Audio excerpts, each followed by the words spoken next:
Okay, let's go east of the mountains and talk about wolves, although they are migrating west. First, bring us up to speed. I know last week we talked about this as well with the commissioners.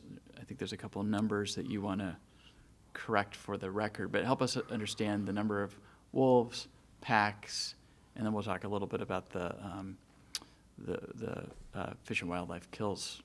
Sure. On the ones that were attacking livestock. Right. So we do an annual count on wolves. It's a minimum count. It's not a population estimate. We can actually confidently say there are this many wolves. We know there's more. So this is a minimum count that we're confident in. We do that in the winter, December, January timeframe, because that's the low point in the population. Wolves have a big birth pulse in the spring and can nearly double the population. Most of those don't survive. That's just the nature of the business. So we do our count at the time when it's at a low. It's also easier to do because they're out in the snow and you can count them better. We count them from the air. We do traps. We do camera traps, quote unquote. It's an intensive effort. And so we do that each year. And this year our minimum count for 23 calendar year was 260 wolves, 42 packs, 25 breeding pairs, which this is an area we should be doing backflips over. We didn't have our confirmed wolves until 2008. We've had over a 20% growth every year since 2000, an average of 20% over that time frame. Wolves are doing quite well. They are not distributed as far as we'd like to see them distributed, but they're doing quite well. Remind us of where they are, how far they've reached. Our biggest concentration is in the northeast, and the second biggest is in the southeast. They are moving fairly well into the North Cascades. South Cascades, we're struggling a little bit. So we have an eastern region, a North Cascades, and then a South Cascades and the Olympic Peninsula. And we're there, basically, I believe, on the eastern region. We've got a few packs in the North Cascades. We have some wolves showing up in the South Cascades. They kind of come and go, confident they'll be there.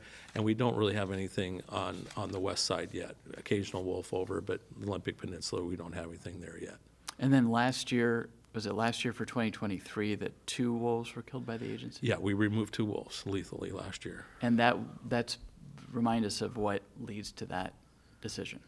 So we work with ranchers and farmers, livestock producers generally, and when you have wolves and livestock overlap, you're inevitably going to have depredations where the wolves are depredating on livestock. We have the livestock producers are responsible to take non-lethal preventives. This is an area that there's been remarkable progress in the last 6 years as well. 6 years ago, there was kind of an attitude that the wolves are your animals, you manage those, we'll manage our cows. Most all of our producers now are taking non-lethal efforts that can include range riders out there, human presence. It can include radioactive guard boxes where a collared wolf comes in, it sends off noise. We have a number of non-lethals. Virtually all of our producers are using those.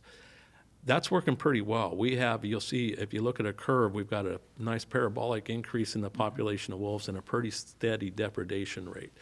That's because ranchers are doing a good job. Legislature gets a lot of credit. They have funded to make sure that we have the ability and the resources to do that. But in some instances, that's not enough. And a wolf pack will start preying too much on them, and that's when the state steps in. The philosophy is it's coexistence. Producers, it's going to affect your bottom line. We have wolves here. Wolves are here to stay. You need to learn to manage with that. If it gets out of hand, it's taken too much of a loss, the state will step in. You can check out the rest of the show by clicking on the link below or by watching Inside Olympia Thursday evenings at 7 and 10.